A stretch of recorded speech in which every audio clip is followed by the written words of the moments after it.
A lot of people think that I'm this extrovert and like, good time. And that's kind of an act. And that is who I am as well. But I need a lot of alone time.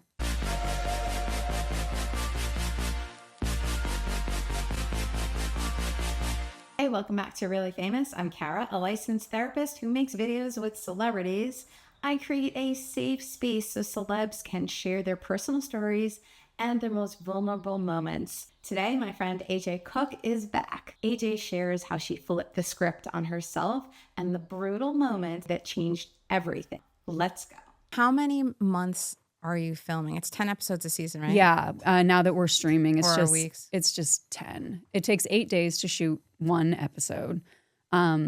So yeah, I think we're going to be done like the end of October, which is mind blowing. I'll be done before all the major holidays happen. Like that. What's that like? So do you usually film during the holidays? Well, last season we wrapped right before Christmas. So it was like we wrapped like the 13th or something. Then it was just like head first into the holidays and just the holiday grind. So this will be nice to be able to have time to plan things. Like even for Halloween, I'm not going to be working. Last Halloween I was directing while shooting and acting and kids at home Halloween. So it'll be nice to not have to worry about any of that. Just and then be home. When you're directing, like then you're also doing like how long do you have to prep for directing an episode? Yeah, so you start prep when the episode before you start shooting, that's when you start prepping. So you prep like 8 days in advance. It's like a week and a half. So you've got that week and a half before, you've got that week and a half that you film, and then you go into post for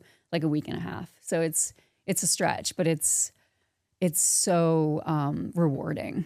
I love it. It's a lot of work, but it's so rewarding. So is it like one a season that you'll direct, something like that? Yeah, although the last 2 seasons, season 18 and 19, we as a collective decided that the cast that we would just pick one for those final 2 seasons. So I directed the season that just started airing now, season 18. I directed episode 7 in that one. Okay. And Aisha's just aired. She did episode 2 of this season. So she didn't direct last season. I'm not directing this season. So okay. But we used to direct every season. It just got to be, that's a really hard thing to put on the writers. It's like a juggling, scheduling conflict to have to constantly be writing out one of your major players. So is that because what they they're do? directing. They like reduce the... Yeah, but it got too difficult. And we all volunteered to make it a little easier on them to give up an episode. Okay, that's good. And so Team players. All right, I know everybody has asked you this question, but I think it's what everybody wonders is how do you like direct yourself and act at the same time? Oh, it's the worst. No, it's chaotic because you are in such director mode. The good news is that you already know what the director wants because you're in the head of the director. But it is a very different speed. So to kind of shift gears after you block everything and put your costume on, hair, makeup, and then you have to kind of shift gears into not just being an actor, but you have to kind of forget that you're directing. And you have to really trust your first AD and your DP because they're your eyes while you're shooting it. And because like our show's a very ambitious show, like to shoot our show in 8 days is actually bonkers, especially the streaming version because it's a longer version than what it used to be. So you have to move quickly. So normally on like another show that had more time, you would watch playback of what you did. If you were directing and you were in the scene, you would have the opportunity to watch playback to make sure it was exactly what you wanted. We don't have that luxury. There are days that they will do that for you. I have done that before, but it just really slows the day down. And as a director, you're like, oh man, we got to get after this. We got to get after this. So you just really have to trust your eyes and ears. So that's hard. You're like, okay, I think they know what I want. Okay, let's go. But yeah, it's just it's a gear shift that you got to do in your head. Right. And sometimes I'm good at it, and other times I'm terrible at it. Well, as So, all of life is. exactly. Right? It doesn't Yeah. matter even what you're exceptionally good at. There are going to be times Yep. when you're not. It's like, what's today gonna be? Right. So when you, like, speaking of that, so you wake up and you're filming, like, what's your mindset? What do you go through before you film a day of Criminal Minds? Just as an actor or as a director actor? Because let's that's a say- whole different ballgame. Well, okay, let's say, I feel like then the director actor Oh, ball that's game seems just- more I don't think you interesting. want to know what's happening in my head. It's a 3-ring circus. So it's a juggling act. There's so many things to consider, and I'm a big note taker, but I'm not like a technological person. I don't like using iPads or screens. It just really irks me, and it works really, really well. Like Aisha, she uses screen. What is it? Synchronized? No, I'm totally saying it wrong. But Synchronized. It's like synchronized, but it's good. There's a screen in there somewhere. She uses a certain system that works really, really well for her, but Okay. that's how her brain works. Like she's okay to do it all. And she's always got her little iPad with her and everything's right there. And that would make my life so much easier. But that's just not how Yeah. I do it. So I've got notes everywhere. I look like a Like psychopath. pen and paper? Yeah, yeah. Like that probably no one else can read Mm-hmm. because it's chicken scratch. So I've just got notes everywhere and it all makes sense to me. Mm-hmm. But I think I might be checked into a mental hospital if anyone else like looked through it. So that's my process, and it's ugly, but it works for me. And I have to, because there's so many thoughts going through my head that I have to kind of like scribble them down really quick before they're gone, because there's like 50 million other thoughts being flooded. Yeah, so it's just you hit the ground running. Yeah. I am that person that needs a lot of sleep. How much sleep we're talking about? I mean, I need 8 at Okay. least. Yeah, like, Every night. ideally. Yeah, well, there's no way you're getting 8 though, right? Not happening. And it's not happening in my regular life either. But when I'm directing, it's definitely not happening. So I just have to prop myself up. And it's almost like I step into this character that's not me when I have to Yeah, direct, yeah. because I don't know any other way. And you just put your head down and you hit the ground running, and you don't stop running until you hit the mattress at the end of the night. Yeah. So that's and to do that for, I mean, that you're not directing for months at a time. No, but- that's why I wasn't mad at giving up one of the directing Right, episodes. right. Yeah. So when you're just kind of and when I say just acting, I know, but yeah. you know, yeah, right. You said it yourself. So it's I not know. just. Yeah. But when you're doing that, like, how is your mental state throughout those months compared to when you're off and you have, you don't have this to go to regularly? It's interesting because we just came off a significant break, like probably the longest break we've had in a really long time. Last year, we shot 2 seasons back to back, which I loved because we were coming off the year of the strike. So Right. we really wanted to like get some money back in everyone's bank accounts, like our crew, and people were suffering. And we're like, okay, let's just shoot these 2 back to back.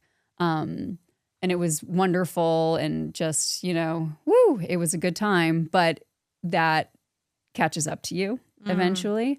So we finished right before Christmas last year, and then we didn't come back until May. So that was like a decent break. I've not had that much time off in a minute. So I always have a hard time with those transitions because of acting is such a huge part of who I am. Like, it's that creative thing in me. It's called, like, my job. It's not work to me. It's in me. It's a huge part of who I am. So when I'm not doing that, it's a struggle for me to transition out of that, to figure out how to just be a mom or a wife or which is ridiculous. Like that's being a mom and being at home is the hardest job ever. So it always takes me a minute to transition over. I feel like mentally I probably struggle more when I'm not working than when I am working. But I've always been that way. I've always worked. I've always like paid my own way. I've always been very independent, and that's always been very important to me. So my husband's been really great in helping me slow down and be okay with it, because I'm sure you're the same way. Same way. Yeah, when you're I get not doing anything, I really struggle with not doing anything. I feel guilty. It's like, oh gosh, like I can't have anyone see me just like sitting here. Like I should be doing something. But because of the type of year we had with the back-to-back seasons, it was so important that I did nothing. So much so that my body was like, girlfriend, we're going to force you to do nothing. I ran myself empty. Oh. So I got really sick, and I was sick for like, I want to say most of the time off, but that's Sick what with, happens. Like, sick how? Well, I got kids too. What didn't we have? Oh, What didn't we so it's have? just like one thing after the Yeah, next. it was just one of those, but we knew it was going to be one of the worst flu seasons in a long time. So we were kind of prepared for that. But yeah, when you run yourself ragged like that, I was just I was bragging about the fact that I didn't get sick once last year. And then I just got rolled over with sickness. So how did you realize that, this is from maybe taking on a little bit too much? Well, it's a pattern in my life. Oh, okay. Do tell. Yeah, it's a pattern in my life. It's what I do. It's what I do. I love my work so much, but I love my life so much too, that it's really hard for me to figure out how to balance it all, because you want to be so present in all places, but I don't really know how to do that without essentially this is what will happen, is that my body will slow down for me and force me to just take a breath and have me be okay with just sitting there. Yeah.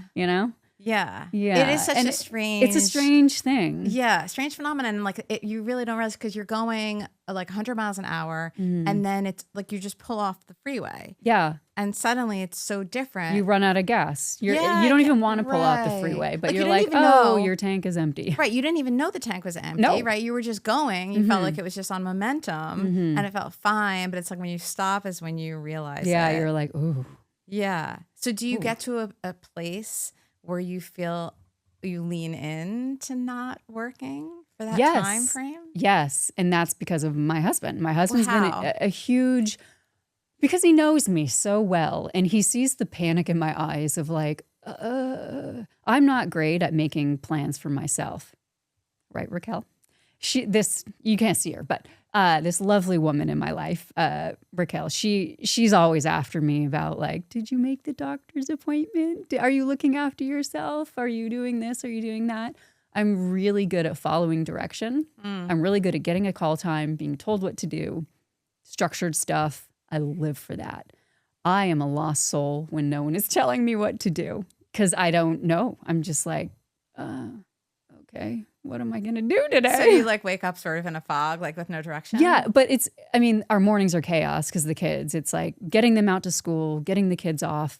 But after I drop my kids off and then I come back home, after that, I would always go to Pilates and like have that structure. But then I got injured and I couldn't do Pilates, and then I got sick. And then it was just me literally forced to just sit there and be like, what am I doing? What am I doing with my life? What's happening? Right. So did it make you anxious or depressed? It made me so uncomfortable. And my husband saw that, and he was like, my husband's favorite thing to do is nothing. He's like, this is the best. You gotta like settle into it. And he really helped me breathe into it. So how did he help you breathe into it though? Because it's one thing to say it and be like, oh, okay, I have to. But it's another thing to really absorb that. Yeah, no, he was like my Mr. Miyagi. He showed me his ways. So he would, be like, get up, come on, we're going for a walk. I mean, we live at the beach. It's, of course, let's go for a walk. Just little things like that, like getting outside, going to do something that I would never get to do on a normal day when I'm working. I don't get to take advantage of that. So it's just like enjoying the little things. He's always trying to get me to go to yoga with him. Like, just breathe. He's such a hippie. I love him. Does he still skateboard to work? Didn't he skateboard Yes, to I work? mean, his commute is like 2 minutes on a skateboard. I mean, he's living the life. But you're not doing nothing, just to be clear. That's not doing nothing. This is what he is teaching me. Okay. Right, because you are doing, and it's kind of the opposite of nothing, right? Because doing nothing would really be frustrating. So it's going for a walk and just kind of intentionally breathing and being in the moment is something. Absolutely. And I needed to change my way of thinking when it comes to that. Instead of like shaming myself or feeling guilty, I had to switch that perspective and realize how important this time is for anyone. But like for me specifically, I'm an introvert, like I'm a homebody, and what I do for a living when I'm around people, it's a lot of energy, and it's just energy flying everywhere, and I'm always on, and I have to be on, and it takes a lot from me. So then when I don't have to do that, I'm drained. Like, I think what people don't, I was just having this conversation today, is that I think a lot of people think that I'm this extrovert and like, good time. And that's kind of an act. And that is who I am as well. But I need a lot of alone time. I need to recharge a lot, like more than the average person. I need to just have time. So I've started to shift my way of thinking that I need this. This is a part of me recharging my battery, because I am normally going 100 miles per hour. And my husband kind of walked me through this. It's like, why are you feeling guilty? You work your ass off and you go, go, go, go, go. He's like, this time right now of doing nothing is a gift, and it's everything that you need to recharge. So once I changed my perspective on it, I was like, okay, I get this. And it's like a cycle, because you're going to come back to that. Exactly. So it's not And like I you've am in it abandoned now. that. Right, exactly. Yeah. So it's like, if you can see that long-term perspective, I'm going to be back in that zone again. So it's fine. Yeah. This is just a time period in between those two zones. This is a gift. This is a gift to recharge, and then I'm going to be back at it. Right. But what about, so where do you think the shame comes from? Like, why do you think you feel like you need to be? Well,